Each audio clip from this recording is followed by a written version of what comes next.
ใส่วิดีโอแล้วเขาจะมีเอาพิเศษให้อีกเอาวิดีโอมายืนมาโชว์มายืนเท่าไหร่เขาจะมีของแถวของแถมให้อีก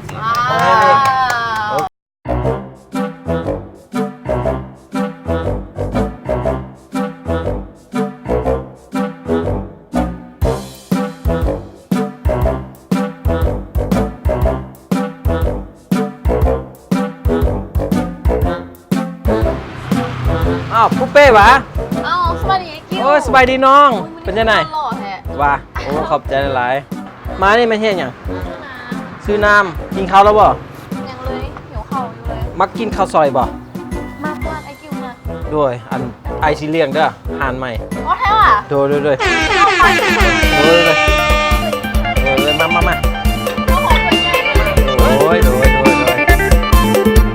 สบายดีปุ๊เป้อันนี้เจ้าของหานเด้อไอวีไลห้องกับเอลี เชิญนั่งกินข้าวซอยเนาะ คุยใหญ่เนาะ เอาคุยใหญ่ คุยใหญ่เนาะโอเคเอาข้าวซอย2คุยใหญ่เด้อ ทานคอฟฟี่แล้วเนาะเย็นสมัครฮาเลย แม่เย็นสบาย ไอ้ไม่กินฮานี่โดนแล้วอ่ะ โอ้เคยมาหลายเทื่อแต่ว่าเพิ่นหักก็ใหญ่บอลไหม ว่า อันนี้หักก็มาเทื่อทามิดอยากมาเบิ่งได้ยินว่างามเนี่ยประกอบหันใหม่ๆงามเด้ แต่งานเปิดตัว จ้าสวัสดี เอ้าพอดีเจ้าของมาเนาะ ยังกัน อย่าเฝ้านั่งน้ำกันรวมกัน เด็กของฮานี่ไม่เนี่ย เมนูเด็ดอยู่หาเขากับเป็นอันดับหนึ่งเขาซอย ข้าวซอยนี่มันบอก เป็นสงสัยเนาะคือไอ้กิ่วโฆษณาไปหลายเลยว่าแซ่บขนาดเป็นสงสัยว่าเป็นอย่างจึงเฮ็ดให้มันแซ่บหรือว่าเป็นอย่างต้องมากินฮานไอ จะบุกไปกินฮานอื่น เพราะว่าอาหารอันนี้จุดหลักๆมันเขาเน้นหนึ่งมันแบบอันน่ะ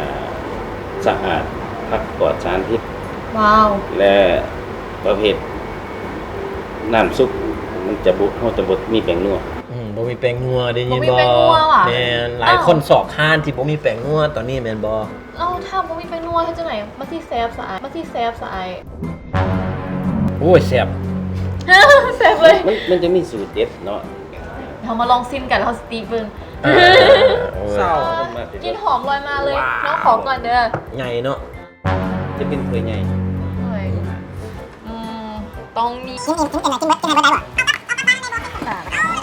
อันนี้ภาษาอังกฤษว่าไหนอยู่ ชับสติ๊ก ซับสติก อ่า หมายถึงไม้ถูที่มันอยู่ในถุงพลาสติก ชับสติ๊ก ซับสติกอันนี้เดย์เป็นอย่าง บ่วง ว่างโม ม ภาษาอังกฤษ สปูน ปูน โอ้ขอบใจละลายเดี๋ยว อันนี้ไม่อย่างไหนกิว ถ้วยโบว์ บอลนี้คือข้าวซอยแผ่ ข้าวซอย อุ้ย เบิ่งกูไปใส่เบิร์ด ตัว อันนี้จะเป็นหนาเขาวซอยปูเปะเนาะแต่ว่าน้อง หน้าข้าว มัก ซอย ลายมักหน่อยน้องก็ใส่ มัน กันน่ะอัน มัน เดียว ก็ กัน คือกันวะ อันเดียวกันแต่ว่า แต่บางคนมักใส่หลายเดี๋ยวเนาะ เขาจะแทนไม่ลูกค้า บางคนมักเข้มข้น ไม่ไร เต็ม มักเข้มข้นบางคนก็มักบ่เข้มข้นนะ ตัว สุดแล้วแต่ ตัวนี้ให้ฟรีแถมไม่ฟรีเหรอ ฟรีทุกเดือน อ้าวเจ้าบุรุษทึ่งเหรอ เขาจะแถมนี่ให้ลูกค้าตลอด แสดงว่าสมมติว่าเฮาอ่ะใส่ถ้วยนี่เบิร์ดแล้วขออีกถ้วยหนึงได้ไหม ได้ ขออีกถ้วยกับฟรี ได้ แต่ต้องกินให้เบิร์ด กินให้หมด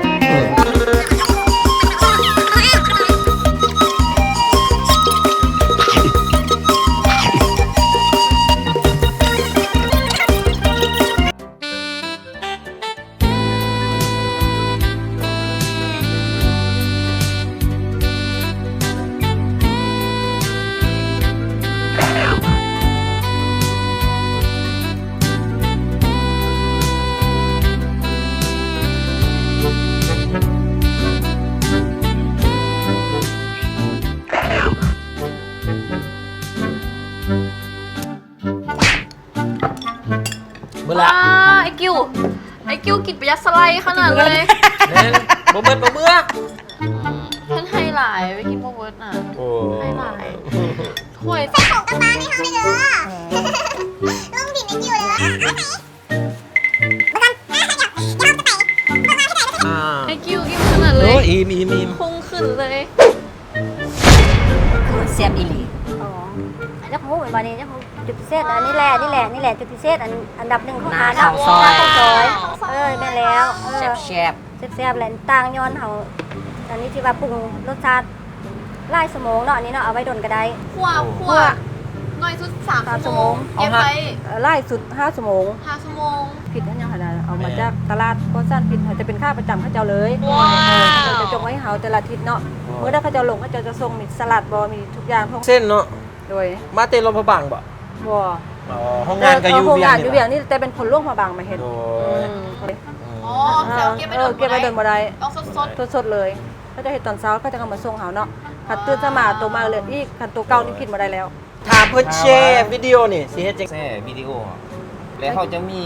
เอา พิเศษให้อีก เอาวิดีโอตัวนี้ อืม มาแบบ มายืน เดี๋ยวมาโช ว์ มาโชว์ มาจะยืนเท่าไหร่เขาจะมี ๆของแถว ของแถ แถมให้อีก ว้าว เอามาไล่ๆหนึ่ง โอเค จะได้แถมไล่ โอ้ย